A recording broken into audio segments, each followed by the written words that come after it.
Let's talk about paint this time. Vallejo's Premium Paint. This product is incredible. It is made for multi-surfaces, and this really changes the ballgame as far as what paints to use or buy for your action figure customizing. And these figures have a multitude of different plastics, which constitute different surfaces to paint, and they all take the paint differently. But before we get started, I do want to remind you to like, comment, and subscribe, as it does help out the channel. Let's get started.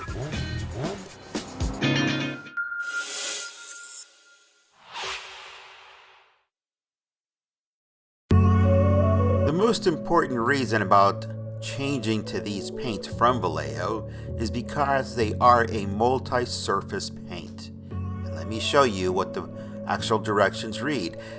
For instance, we do have a choice of 20 bright opaque colors, 20 dazzling metallics and fluorescents, and 19 shimmering transparent candy colors, kind of like the Tamiya transparent colors.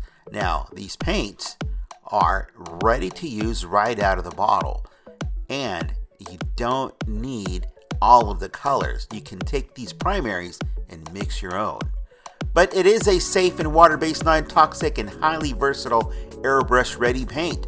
It is suitable for all surfaces, but especially formulated for superior adhesion to metals, fiberglass, polyethylene, clear Lexanª polycarbonate, slot car, and, of course, RC bodies, and all tuning and automotive applications. So what does that mean to the customizer? Well, that means that if you don't like the color on this Batmo beast, you can change the color directly on that plastic without having to paint it from the inside, and it will adhere to the body just fine.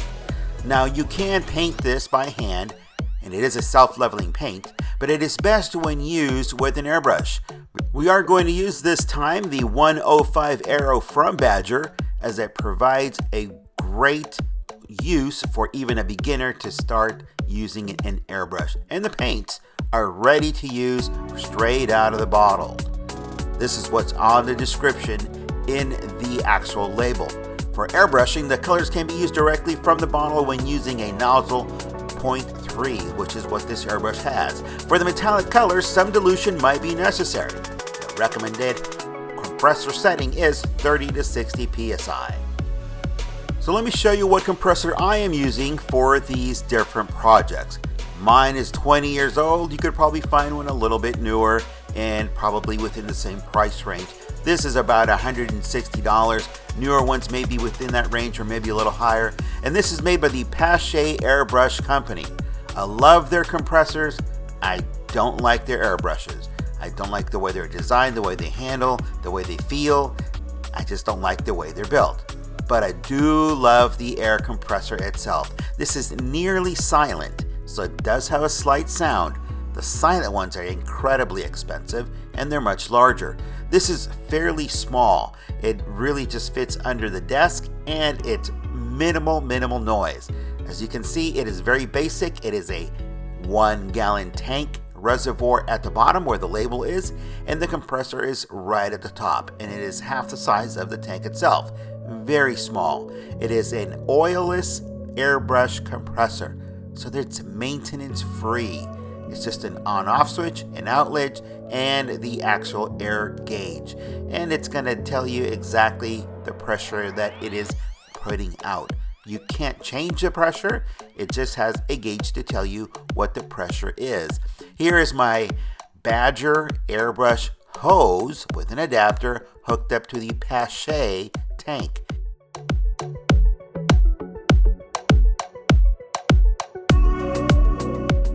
This is the model number, the D3000-50. This is a European model, so I do have to have an adapter for my outlet.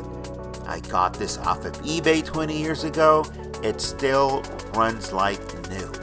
You take care of your stuff, and it's going to last you a very long time. It may cost you a bit of money up front, but it's a one-time investment that you don't have to worry about later down the road.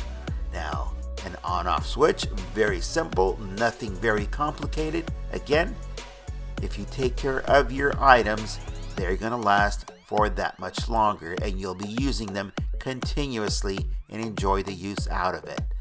Now the next clip shows us the actual gauge. It does not have a regulator on it for a water trap, etc. It's designed to be used minimal. I only use it maybe 30 or 40 minutes, maybe once or twice a week. If I was running it continuously, yeah, I would have a water trap and an actual pressure regulator. I don't need that at this point.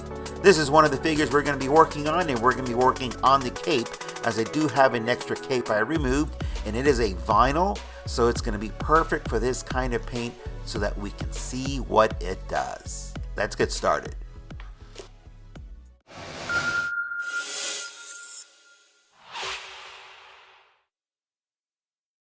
Now this is my leftover cape from that Batman. I have already sprayed the inside with a Tamiya primer. The outside has not been sprayed. We'll spray the paint directly onto that surface. Let's take a look and see what it does.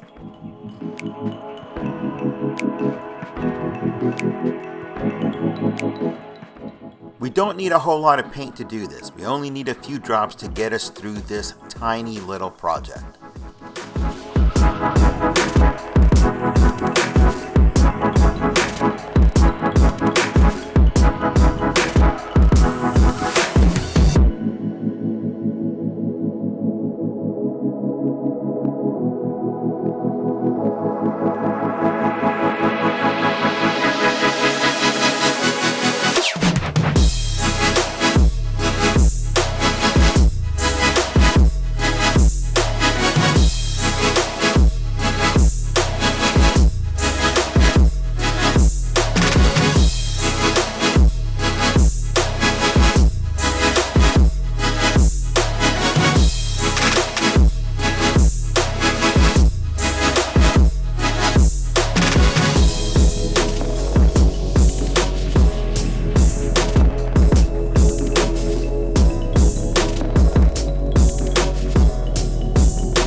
This looks really nice. It went on nice and even. It's a nice clean coverage. But now let's add some shadows to give it a little more depth. That way adding more paint just to see how the surface handles additional layers of paint.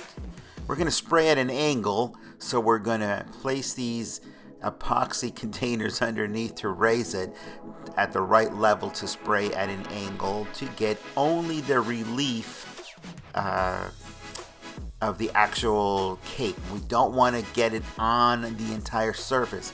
Only the relief surfaces, the high points, coming from the bottom, giving it a shadow effect. and I have already mixed in my paint, so let's take a look.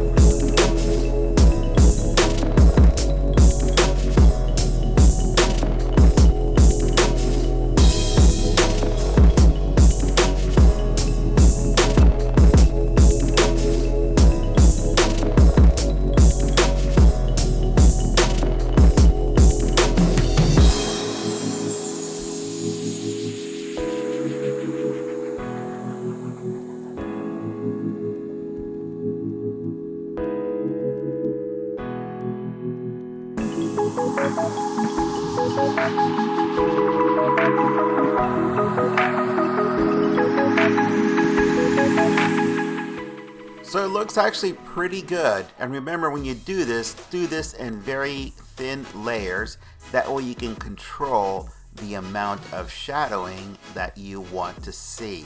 If you go on too strong, you're going to have to repaint. If you go on too light, you can always build up that tone. But now let's add highlights. I'm just going to add some white to my blue, and let's see what happens.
So I'm really liking the way the highlights tone down those shadows, giving it more of a textured fabric.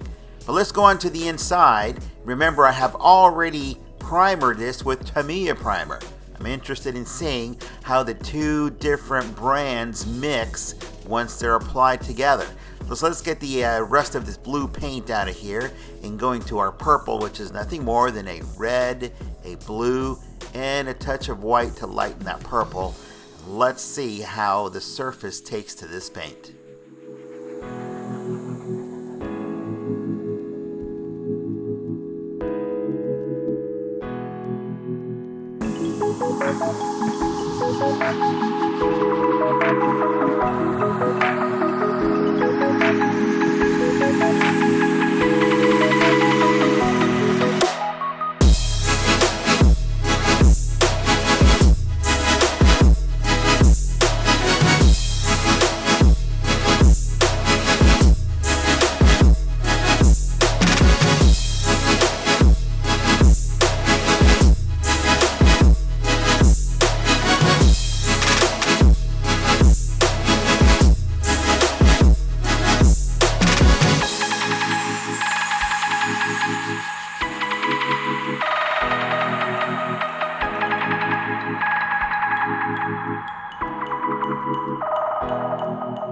Well, once again, the coverage is really nice. Since it's self-leveling paint, it looks really, really smooth. I do like the actual finished look at this point. However, we need to see that durability test. We need to find out how it acts under handling it. So let's give it a few twists, a few turns. The outside blue holds up pretty well. Let's rub the paint a bit and see how that is, and see how it handles that. Well, it looks like the inside did have some scuff marks. So it either the Tamiya didn't adhere to the Vallejo paint or vice versa. But there are some slight defects in there, and those slight defects can cause you some retouching issues. But the outside, rubbing it down, it holds nice. Straight across the texture, it holds really, really well. The inside, the dried portions are just as durable. But for doing this, I think I'm going to go without applying the Tamiya primer. I don't want to have any bubbles like this coming up and portions peeling off. I want it to look just like this. Nice, clean work. I really do like this paint. This is another note in the description of why I purchased this paint. These are premium colors that have been formulated with micronized permanent pigment and extremely resistant. Exterior grade hybrid resin polyurethane base, which withstands impacts, resists chipping, and cracking. And I know to all of us customizers, that's super important, especially when we place our figures and they kind of topple over, or we put them into a box with other figures. We don't want any paint transfer. Now here's another key point. As well as direct exposure to heat and outdoor elements without cracking or fading. And that's another key point to any collector, as there are windows in many of our display areas. I haven't had them long enough to determine the true nature of that statement, but we'll see. I do hope you learned something here today, and before I leave you, I want to share one last thing with you. I did open up a few more of these boxes that I no longer need. I have tossed them away, and I'm only keeping these cards to hand over to one of you.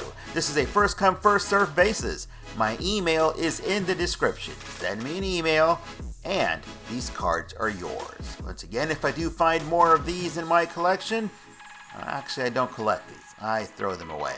At this point, I will be giving them away every time I get a set. Like, comment, and subscribe, and we'll see you here next time.